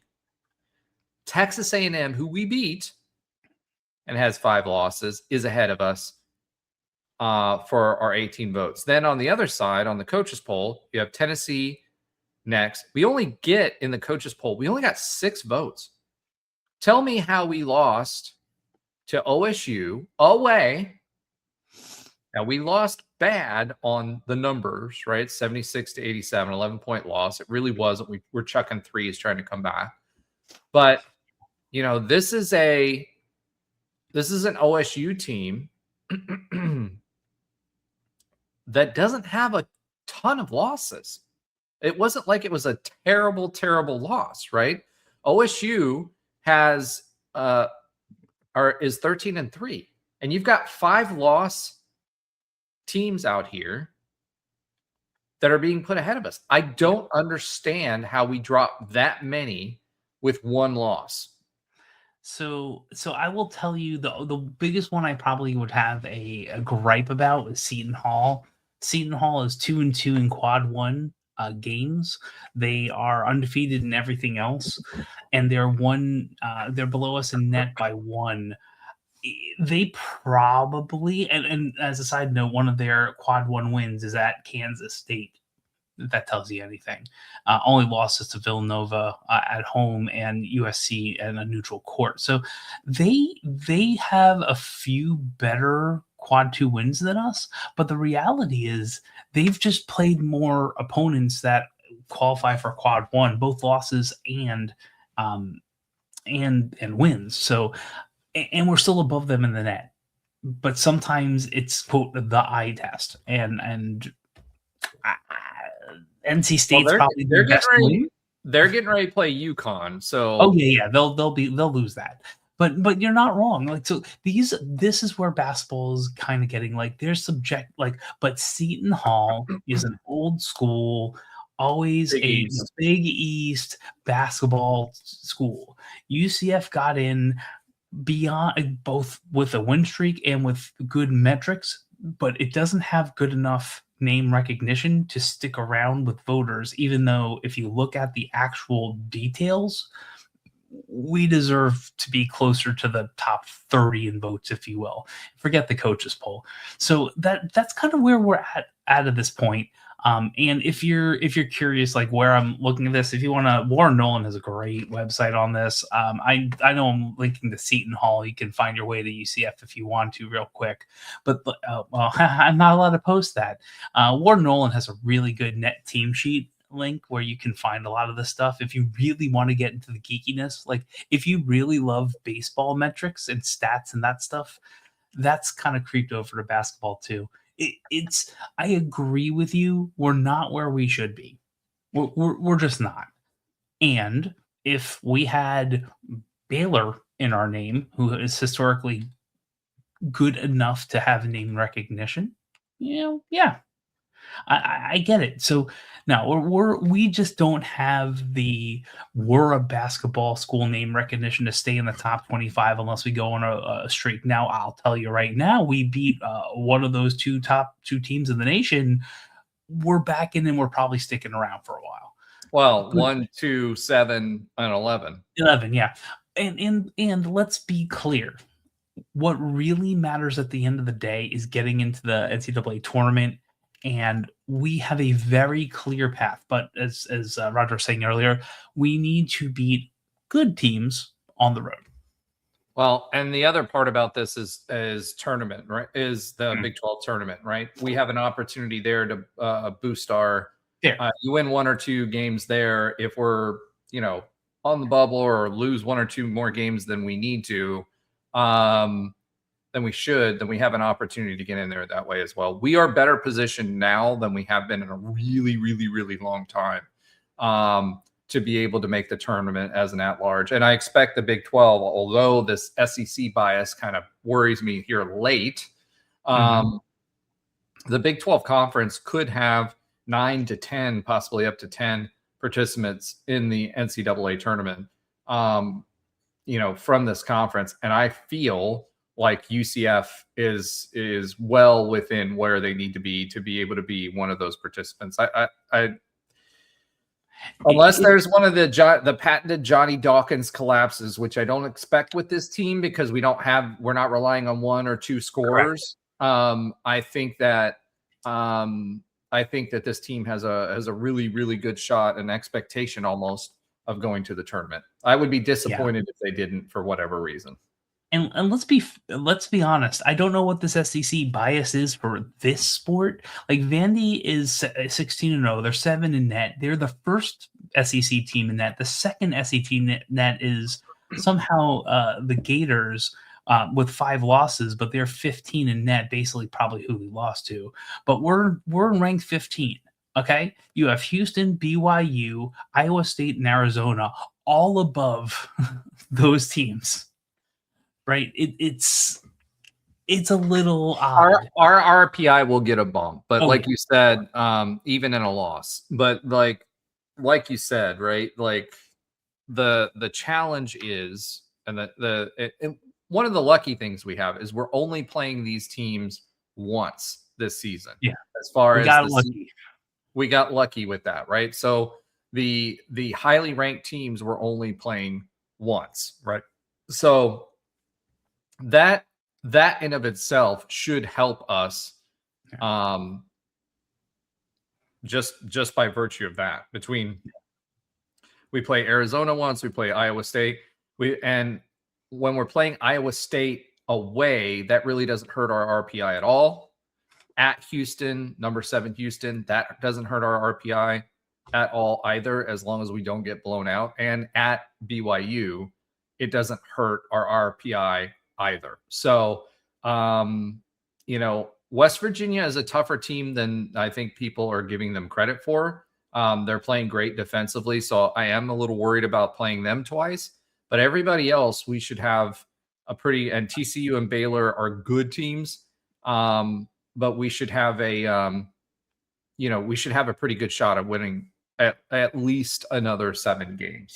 And I'm going to end on this on the gripe against the SEC right now. So the SEC has literally 1 team with a winning record in quad 1 wins, and it's Vandy, and they're undefeated. Every single other person isn't even at 500%. Everyone is below 500 in that. The top 4 teams in this conference, actually the top 5 are 500 or are 5-0, 5-1, 4-1. UCF is 2-2. Houston, BYU, Iowa State, and Arizona have 2 combined losses out of almost 20 quad 1 games. How is the SEC even close? I think it's Utah and a couple of others.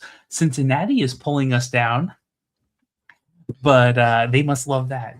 Oh, yeah. Shout out, by the way, to the UCF social media team. They had some good ones for Cincy after that. Yes, that was good. Okay. Anyway, Ben is going to hate listening to this back because we usually don't get into this level of depth of basketball. I do. Speak for yourself. Well, I mean, like deep. We don't talk this much about net, and well, maybe because we're kind of getting towards tournament time. So, but yeah, I love this stuff. It's intriguing.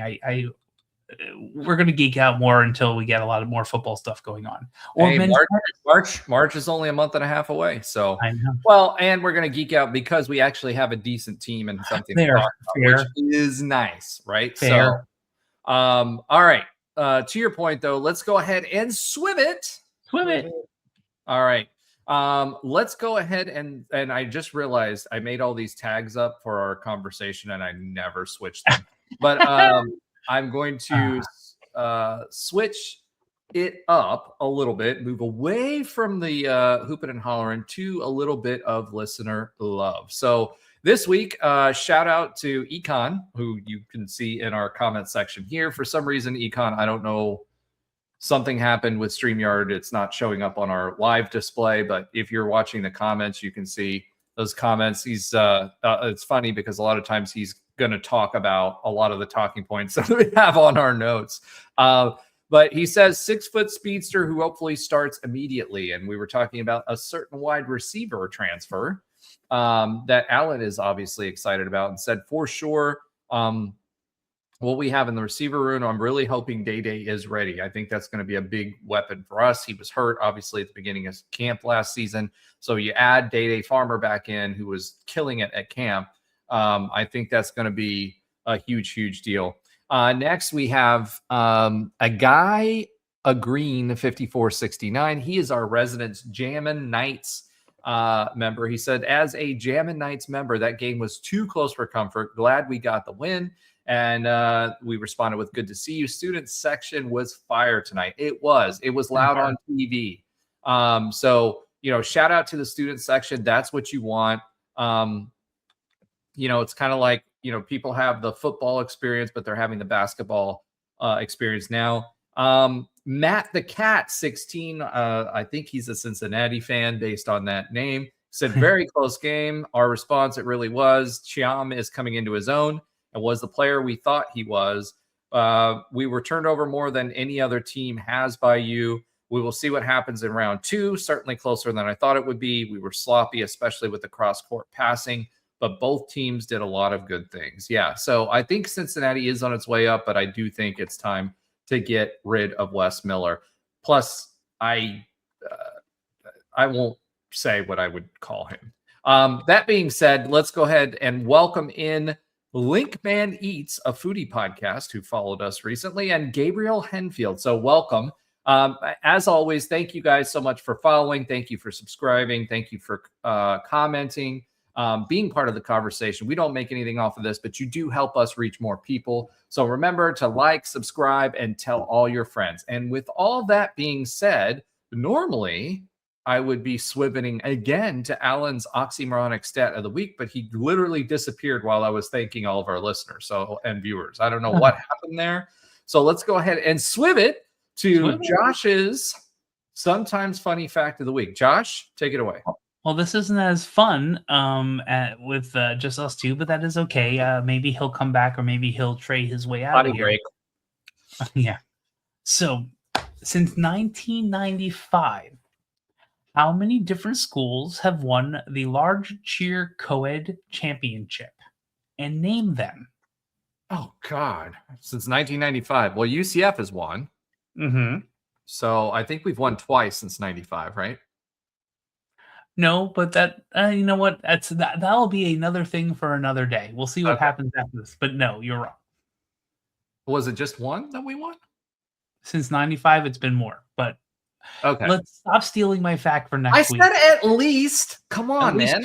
Correct. Yeah, because I remember at least 2. I know Alabama won. The Cows did not win. They won another segment, I think, like a different style in the cheer competition. They won something else. They did, and yeah. So I know Alabama. Oh, there's Alan. We'll get Alan, to his let's get back into it, just in case Roger lost the listeners. And since 1995, how many different schools won the large cheer co-ed championship and named them? So far, Roger has gotten UCF and Alabama and missed on one. Name the other. The Cows did actually win And they won all girl cheer. So that's what you were thinking of. You missing 2. Well, and Rocky the Bull won the mascot championship. Yes, of course. Yes. Yeah. Well, I was gonna say UCF is probably the one I know, but let's see. It was UCF, USF, and who was the third? Alabama. I don't know why. I want to say Ohio State is another one. Mississippi State. I don't know why I'm thinking that. Baylor. Nope. Okay. One really obvious one, and one I was very surprised when I saw. Florida. I'll make it easier. This team has won more than 5 times of any other cheer and has over 24 cheer national championships. All right, give me the conference. Texas. Yeah, I mean, you were SEC. Yeah. I was going to say Tennessee. Wow. This is something most UCF fans should know. I'm thinking, all right, Texas A&M. I'm trying to think. UCF fans should know it. We need to was it Oklahoma? Was it Oklahoma? No? I mean, clearly I don't know enough about cheerleading, but hold on. Listen, I got 3. I got 3. LSU. No. Georgia. No. I'm trying to think of UCF connection. We played both of those teams in bowl games. Kentucky. There you go. We need to send this to Linda Gooch because, oh my God.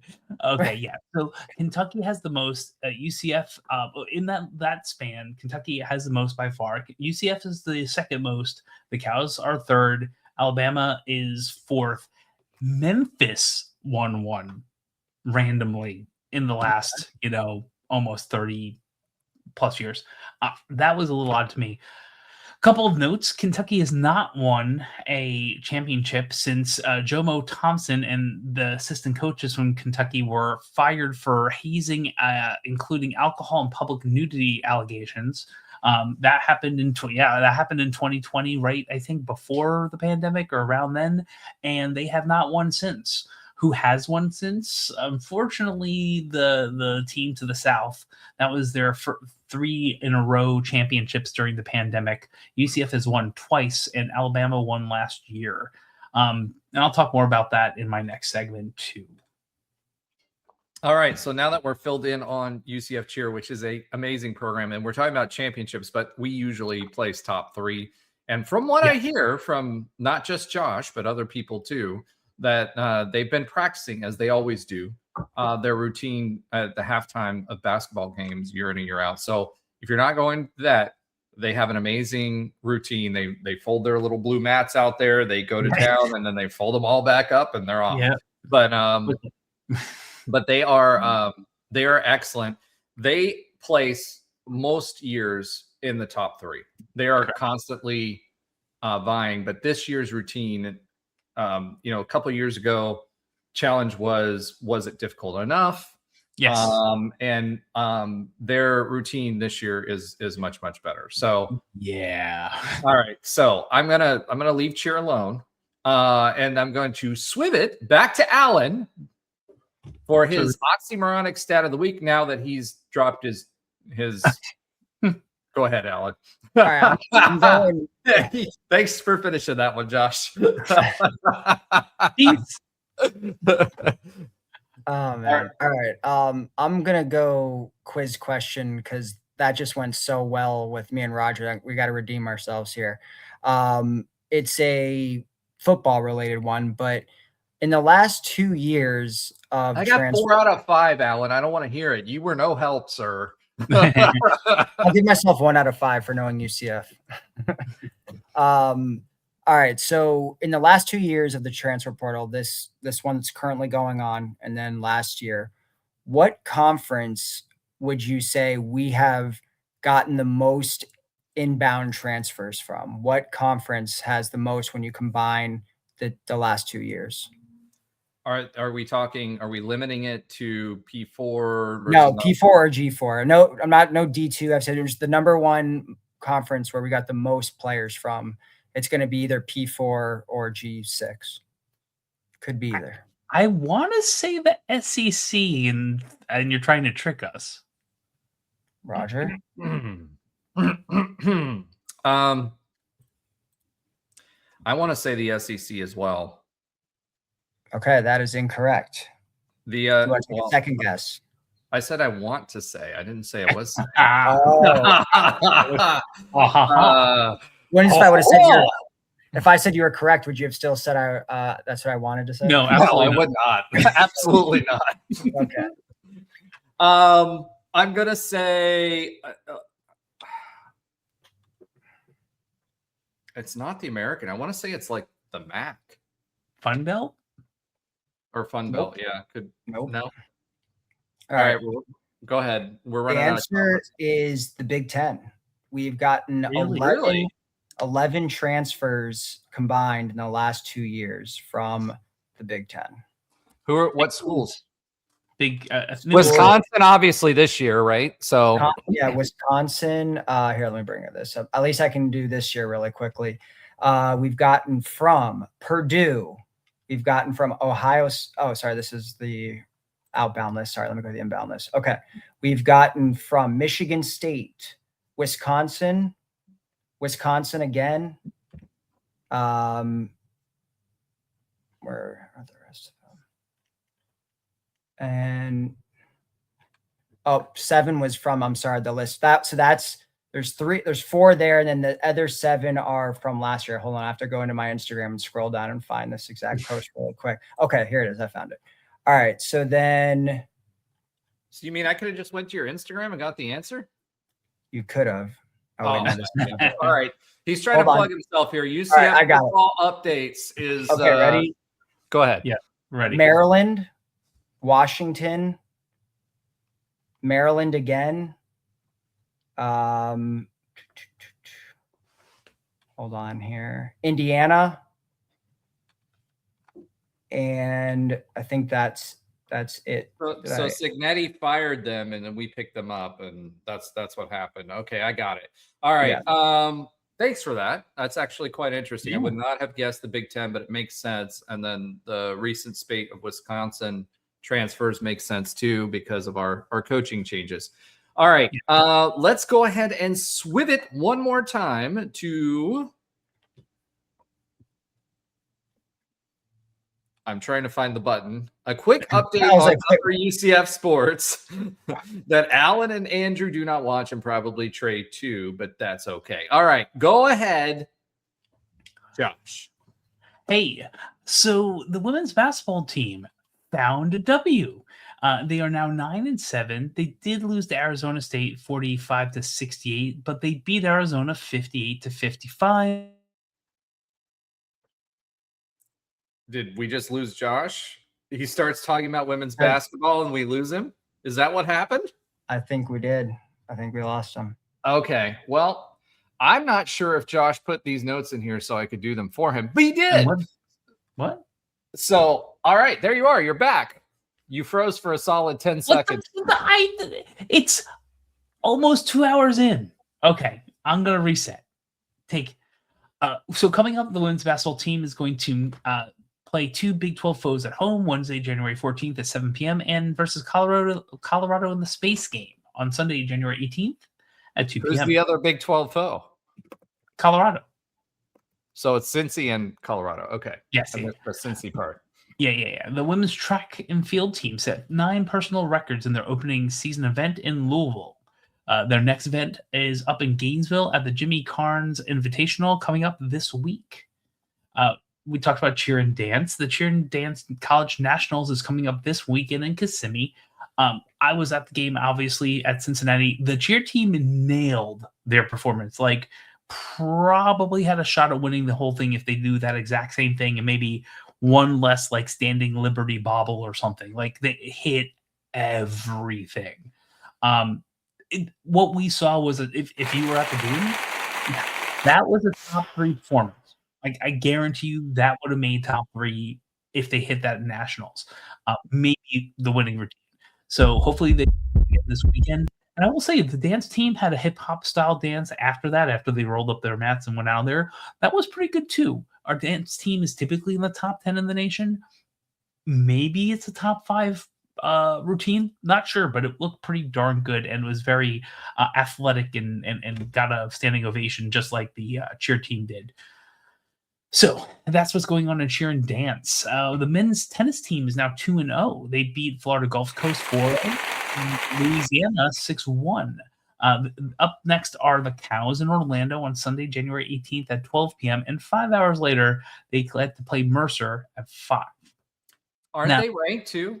They are ranked. They're going to be ranked. Yeah, they were ranked preseason. I didn't get their number off the top.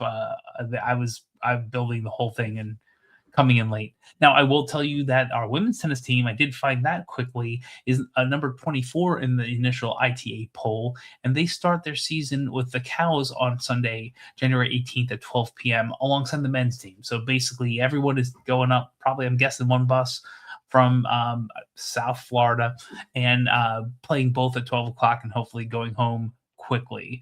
They also have a 4:30 matchup, so playing a little bit later as well, versus Bethune-Cookman on the same day. Lots of things going on in Lake Nona. Last but certainly not least, Clemente Silva, our senior on the men's golf team, walked out of a 3-player playoff to win the 2026 XL Chachuga. I'm sure I'm killing that name. Golf. And you can, yes, you can applaud by killing in Zapalara, Chile. This is the first time an amateur has won that tournament in 10 years. Chile. It's in Chile. That's all I got. All right. Alan does have one more thing. He said in the chat he needed to make a correction. So, Alan, what did you do wrong, and what are we correcting here? I had to have some integrity here and admit that I was wrong. So, one of the lists of the 2 years I was looking at was actually of outbound transfers, where the Big Ten, what is accurate, that's actually where we've had the most outbound. But inbound, you guys were both right. It is the SEC where we've had the most, with a total of 9. So I made a mistake. I'll leave. Get out. It was Florida, Oklahoma times 2, LSU, Ole Miss, Missouri, Texas, Arkansas, and Tennessee. Number 2 has been ACC. Number 3, Big Ten, tied with the American. That is correct. It's still pretty impressive, though. I mean, it's Roger and I knew it. We got it. You're right. Yeah. Right. All right. So now that we figured out that you can't trust Alan's stats, just remember that for next week, folks, and make sure he has integrity, and we'll correct it. Yes, correct. He does have integrity. Josh does not. He just stumbles over everybody's names. So I think we're going to start giving him the weird name of the week segment, so he can stumble over that. If I prep it, I'm good. I like calling people by their proper names. It's really the prep of it. Then just use the media guide, man. They don't have the things on the media guide online. We talked about it. All right. Well, thank you again for this week. It was a good week for UCF. We won one, we lost one. Hopefully we win another one this coming weekend. Thank you all for your support, your comments, your likes, your subscriptions. Tell your friends. Go Knights, and Charge on. Charge on, baby. I have nothing to say. It's been a good week. I don't know. Maybe I should just stop working 12 hours a day.